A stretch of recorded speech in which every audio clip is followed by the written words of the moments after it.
Hi, my name is Jessica Gorlicky. Welcome to my gallery and my studio. And I've been painting professionally for so many years, so maybe since 2000. I had sold my first painting at 17 in 1997. And at that time, I was a teenager, obviously, and I was trying to get into an art school. My dream to be an artist seemed really far away, and I didn't really have any money for canvas. I didn't have money for supplies.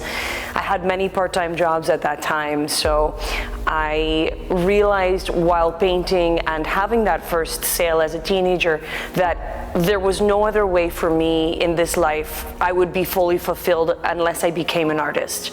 So I had done everything that I possibly could to gain experience, to go out and meet people. I really didn't know how to do it, to be honest. So I was really just being myself, and I was going into the environments that I thought maybe my artwork would be accepted, liked, visible, and it was really all about music and energy for me. So Toronto at the time, with no internet, no social media, was a very different world than it is today. And everything was about music, going places that we thought maybe, would enhance the experience of a creator like myself at the time. So it was very discouraging, but it was also very encouraging because there was an incredibly large musical and artistic community at the time. I thought maybe there would be a way for me to open up in an avenue where I could be known as an artist and gain experience as a painter through music and energy and the culture of Toronto as a young artist. So I'm going to tell you a little story, and I'm going to go back. And the reason why this story is important is because I think that as an artist, how difficult it can be to believe in yourself and to have the energy to move forward as an artist and to have the courage to do it, whether it's by yourself or on the street or in front of people. Becoming a performance artist isn't something that I just thought, hey, I really want to do this. I was put into the space, for example, in a restaurant, in a bar, in a party, and I was offered with my younger sister and some of her friends to say, hey, here's some supplies, let's see how it goes. And we just tried things. We tried things for free for many years. We didn't have money for supplies. We didn't have money to just say, hey, this is what we want to do. Some people sort of offered us the space. The energy of the music and the bar and the nightlife was already there in Toronto. In fact, the nightlife in Toronto was a lot different than what you would see today. It was very alive. It was every single night. It was, you knew and met and were meeting and greeting people every single night. We had no phones, we had no money.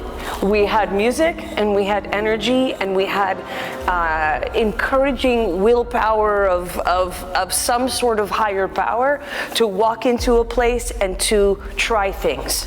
So we walked in, my crew, my sister, my friends, and we started trying things.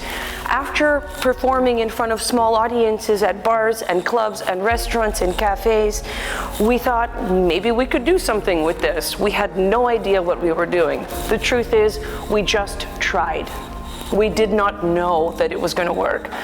After trying for many years and playing with it, people started to talk about it, and it became a natural, organic way in which we decided, hey, this maybe could work. We don't know. It's not like we're quitting our jobs or we're quitting school. But after I was denied access to art schools, I thought, that's not going to be my avenue. I'm not going to take the regular route. I'm going to try the things that aren't presented to me, that are presented to me in after-school hours, in extracurricular activities, and I'm going to try things. I'm going to try things that are obscure. I'm going to try things that aren't necessarily available, and I'm going to make something with that. If you give me 3 supplies and it's not enough for me to create, I'm still gonna make something with that. If you say no, you're not allowed into art school, no problem. I don't belong there anyways. I'm gonna find my people and I'm gonna find my tribe. And for me, it was a way to another universe. And performance art became something that I was gonna make my own. Even if you say no, I'm gonna take it to the street and I'm gonna try it.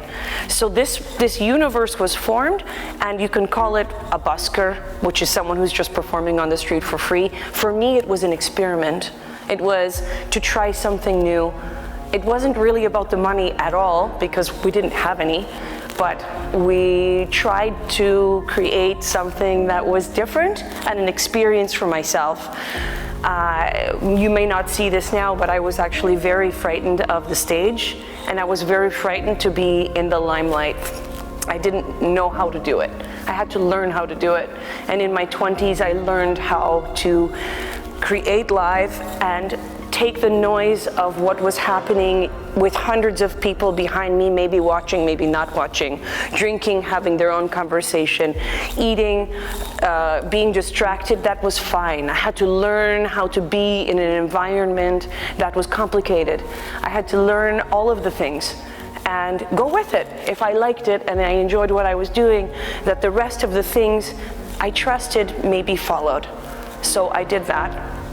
At 29, I got a Revlon job, which is a very big cosmetic company, and I got the Olympic torch relay, and I got a tour to go across Canada with 250 people, with Coca-Cola and RBC, and we toured the country, and it changed my life forever.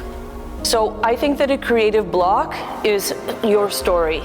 It's your old story saying, oh, I don't know how to do it. You know how to do it. You have to tell yourself that you are able, and you make yourself unstuck. You reconstitute your vision, and then once you take one step, the rest opens. That is an old story. That is something that you can leave behind in a matter of a moment. This moment right now.